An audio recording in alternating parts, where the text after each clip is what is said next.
Watch this.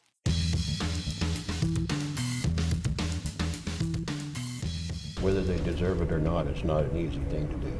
What does it take to send someone to death row? Several jurors who sentenced Idaho's latest convicted murderer to death tell us about what they went through to reach that decision and how long it will stay with them. Decades is how long many of Idaho's death row inmates have been there, including Idaho's only woman sentenced to die for killing her family, and look back at how Robin Rowe ended up where she is now. Idaho has a rich history of people and places, which is why the Historical Society wants to hear from the former about what to do about the latter.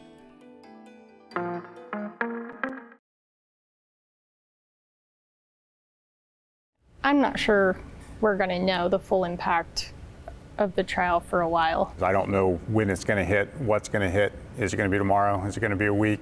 It's going to be a year. That's my concern. Over the weekend, Chad Guy Daybell became the latest convicted murderer to be sent to Idaho's death row. In order to sentence someone to death in Idaho, a jury has to unanimously agree there was at least one aggravating circumstance.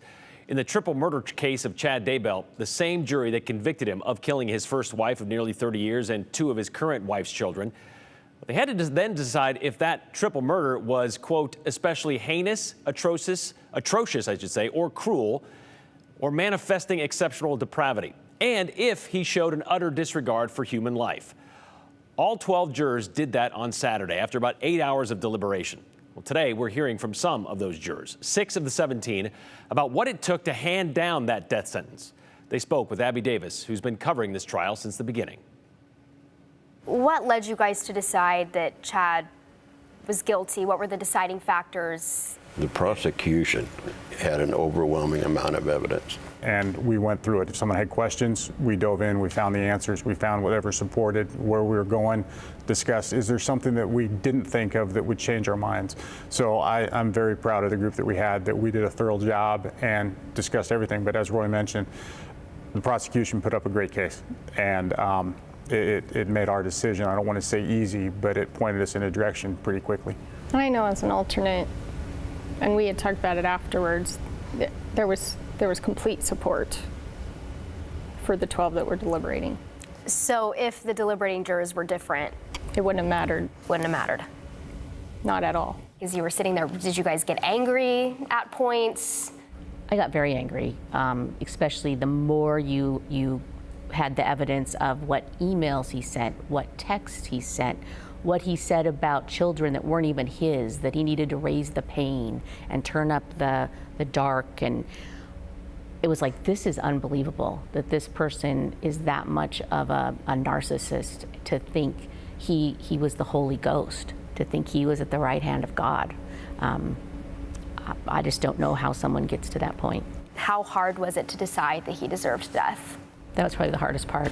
We were surprised he didn't say anything at the end. Not that that would have changed our mind at all, but at least it would have been maybe eye-opening to say, okay, are there mitigating factors that should come into play? And no. Whether they deserve it or not, it's not an easy thing to do. It was very emotional, still is very emotional. When I think about it, I'm sure all these guys feel the same. Knowing that you were one of 12, one of 18 that condemned somebody basically to death. That's a heavy burden to live with the rest of your entire life. Is there anything that you guys want to say to any of the victims' families? I hope it gives them some closure. We can't know exactly how they feel, but going through and listening to all the testimony and everything that these people have gone through for the last 4 years, including the prosecutors and the law enforcement officers, the FBI, many of them cried, many of them had tears, and it was it was extremely emotional for all those people. And I think that's something that I still feel. My heart breaks for every single one of those people, knowing that they were actually there, that they went through it, that they had to find the children, that, it was a horrific thing. The Idaho Supreme Court automatically reviews any death penalty sentences. Chad could also appeal separately and claim ineffective counsel. Brian? Okay, that's something we'll touch on here in just a bit, but you heard the term anger. the emotion. That's one of the emotions. There's a lot of emotions wrapped up in this. They saw a lot of heinous stuff and heard a lot of bad things during this trial. What about counseling for some of these jurors if they choose that? Yeah, that's something that one of the jurors brought up. The state is actually paying for all of them to get counseling if they want that, and that is something that one juror was excited to take advantage of. Obviously, this is, slightly traumatic to go through. Right. They saw a lot of graphic things. They heard a lot of very emotional testimony, and it's an experience, that they say really bonded them for life, and that if and when the day comes that Chad is put to death, again, we don't know if that will happen. He could die on death row because the appeals process can take decades and decades. They say if and when that day does come, that will be very hard for them. Yeah, as you heard, I mean, that's a burden. That's a long time to carry that with them. Yeah, so and they don't know really when it'll really hit them, the gravity of what they had to do, what they had to see, and what they had to hear. But all of them very confident in their decision. Yes. All right. Thank you very much, Abby. Okay, so Idaho Department of Correction now has 9 people under the sentence of death, and 8 men, including the recent addition of Chad Daybell. There's also 1 woman. Robin Lee Rowe is currently housed in the Women's Correctional Center in Pocatello. But all this talk of the death penalty with the verdict and sentencing of that 55-year-old convicted of killing his first wife and 2 kids, that prompted several of you to message us to remind us about that lone woman, coincidentally convicted of similar crimes. Christy, for example, asked this: how long has Robin Rowe been on death row? I think it's been over 30 years. Do you know what her death warrant, when I should say, is probably what she meant, when it will be served? Okay, so Christy, yes, it has been more than 30 years. But before we answer the second part of that question, it might be a good time to remind others of why Robin Rowe has spent more than 30 years on Idaho's death row. In the early morning of February 10th, 1992, Robin Rowe set her home on fire. Inside was her husband, Randy, and her 2 children, 10-year-old Joshua and 8-year-old Tabitha. At first, the fire was considered a tragic accident, but 3 days later, the Ada County Sheriff's Office called it suspicious. 20 years after Rowe committed that crime, we spoke to the lead investigator, who referred to her then as a psychopath, a mass murderer, maybe even a serial murderer. KTVB's Jamie Gray also spoke to Randy's family back in 2012, who at the time were waiting to see if Robin's death sentence would soon be carried out.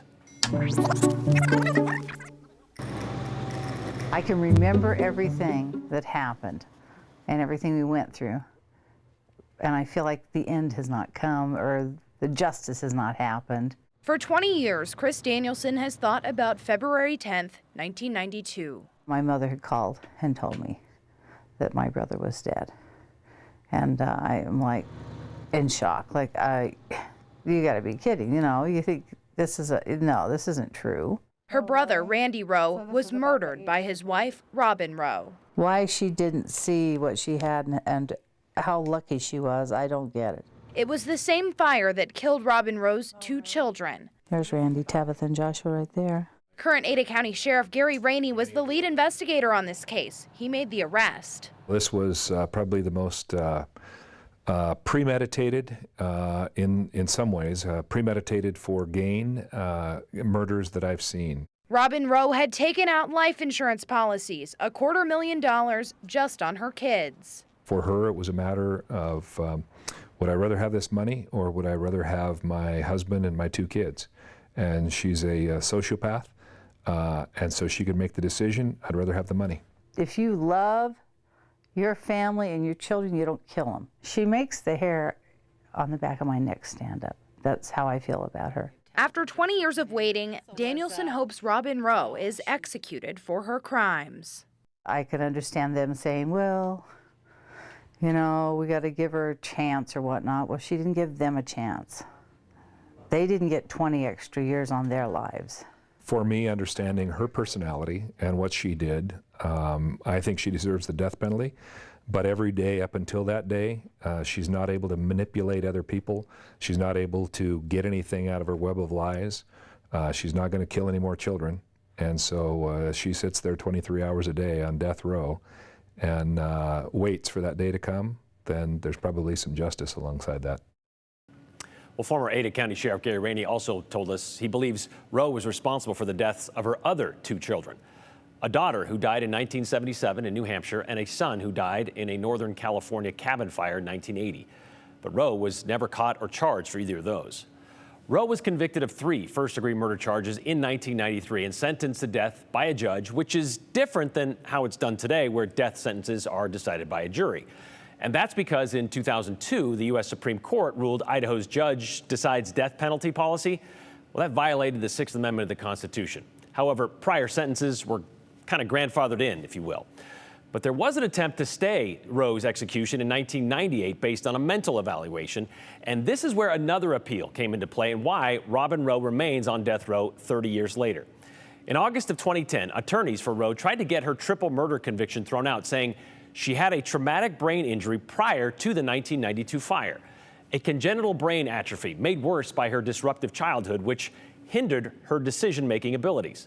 Her lawyers claimed her previous lawyers, they failed to argue that fact in court, and that appeal was thrown out by a federal judge in 2011. But that decision was appealed to a higher court. In October of 2021, the federal district court leaned toward granting a new sentencing hearing because of, quote, the shockingly inept and ineffective work of her state-appointed attorneys. But then came a U.S. Supreme Court decision in May of 2022, which said unless that ineffective counsel claim is first made at the state level, well, it can't be considered for a federal appeal. So in April of 2023, Rowe's appeal was once again denied. But once again, that denial was appealed to the Ninth Circuit Court of Appeals, which is where it is now. And last week, her attorneys with Capital Habeas Unit of Federal Defender Services of Idaho, they filed a brief on her behalf. So that is the latest, Christy, and why Robin Rowe sits on death row after 30 years. So when will Robin Rowe's death warrant be signed? Well, we don't know. It may never happen. We just don't know how this is going to play out. But now you know why the average time a convicted person spends on death row is more than 20 years.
All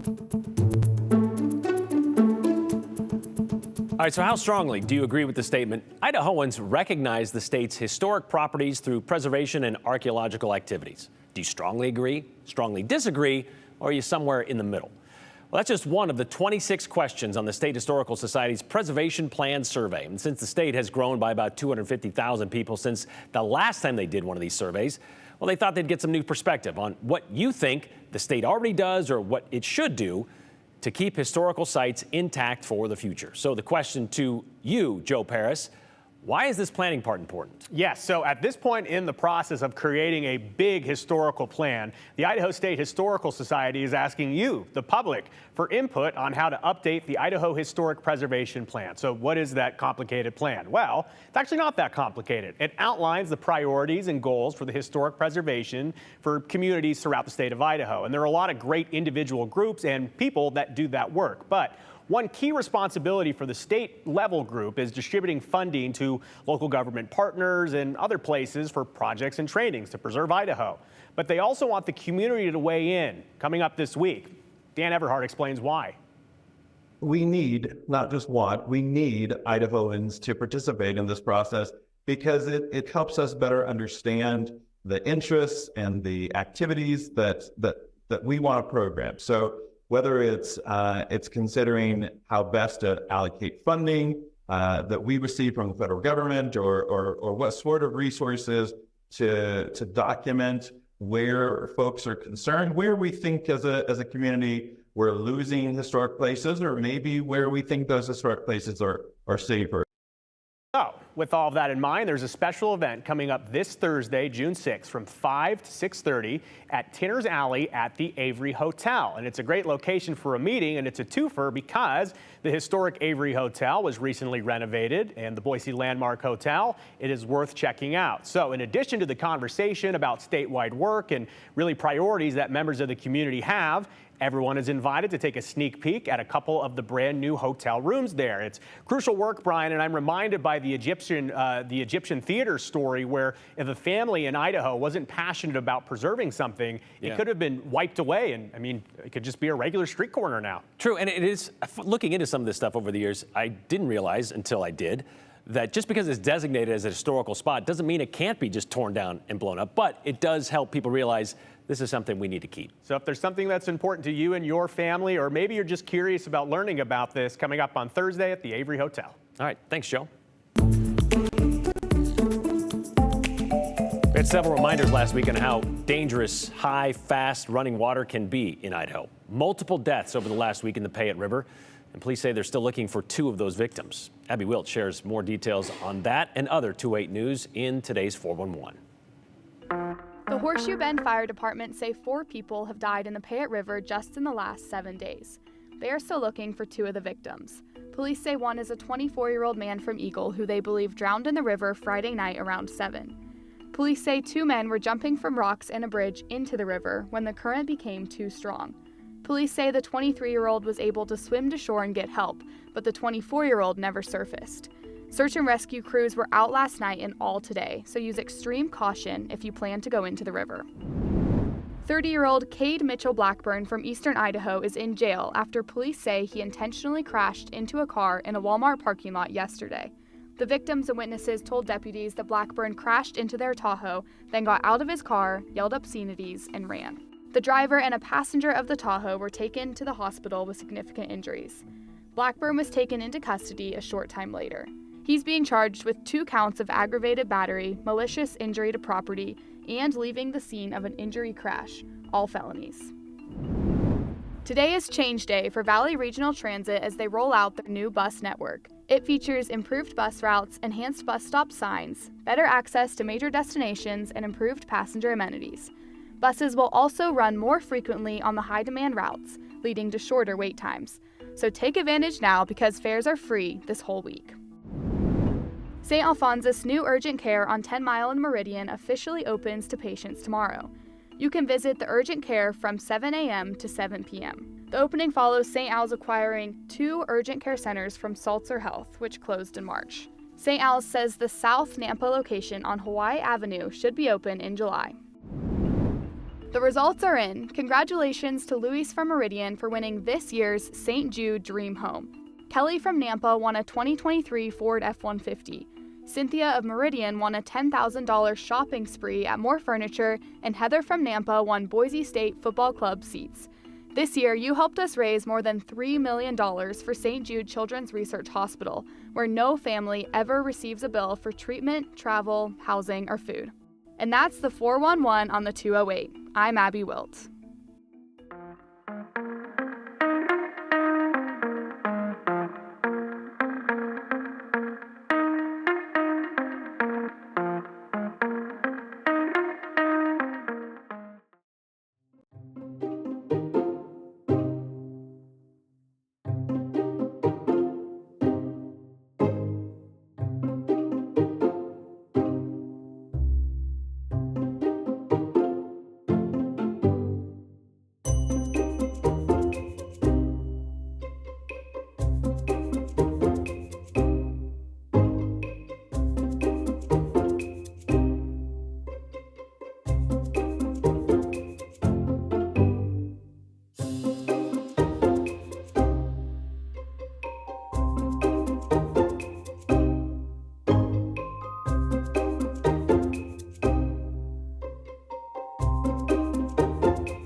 And it rained and it rained and it rained. That's kind of describing this morning. We had 0.37 since late last night through the past 24 hours, basically. But most of it, of course, was this morning. You saw the rain coming down very early in the morning. Not as many spots had as much rain as you look around the area, but it was quite a bit. As you get off here to the side, you can see 600s in Jerome. Stanley had 0.67. McCall with about 3/4 of an inch of rain. So the mountains did receive quite a bit of rain. And as you look down here in the valley, see that the showers are moving by. They're pretty much out of the picture right now. We're trying to dry with just some high clouds that are around the valley. As we got a little bit wider on this shot, you can see the showers are moving just to our south. If you look for these blue or yellow spots right through here, just north of Mountain Home, those are the thunderstorms. And it appears that it's kind of drying up there just to our west for tonight. If you're looking here toward Gooding and Twin Falls, you can see that there's still a chance of some showers, and those are the spots that have a chance of an isolated thunderstorm. So the futurecast for tonight pretty much clears it out. There might still be a light shower, an isolated thunderstorm, maybe one here in the valley, but it doesn't look like much as we go into the evening. Winds will continue kind of breezy for tonight as well as tomorrow. So there's 7 o'clock tomorrow morning, which leaves us with partly cloudy skies, but still some sunshine as we start pulling out of the predicament. Now, speaking of this, in the next 7 days, the temperature goes up to about 81 for tomorrow, Wednesday with 85 degrees. You see, here's Thursday, Friday, and Saturday. There's first alert weather days. Those are days that we just kind of bookmark here on the 7-day forecast to show you we've got some hot weather coming in. It may change your plans. Maybe, maybe not, but we want to let you know that. So that's over those 3 days. It's still hot even into the weekend as temperatures drop a bit, but they're still somewhere up around 90 degrees. So the rain we received today, well, it's been a lot of rain since the beginning of January. As you can see for this year, January had 2.23 and the average is 1.41. And February did the same thing, just doubled the amount here in the way of rain. As you can see, 2.24 with an inch of rain, which is the average. As you look at March, 2.03 and then 1.33. Here's April at 2.37, and then the average is 1.23. So we're up on all these. We're pretty close to average in May. There's the 37/100ths of an inch. We're heading into summer now. Things are drying up quite a bit, but overall we've had nearly 11 inches of rain, and that's almost what we get on an annual basis.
All right, talking about the death penalty today and the jurors that decided that for Chad Daybell. We got a lot of these comments today, specifically from Riley, but several like this from Riley and Caldwell. I value the 14th Amendment of due process, but where do we draw the line when it comes to the appeals process for those that receive the death penalty? I think of how those taxpayer funds could be utilized for more constructive purposes. Yes, 20 years, 20 plus years on average on death row. The appeal process is long.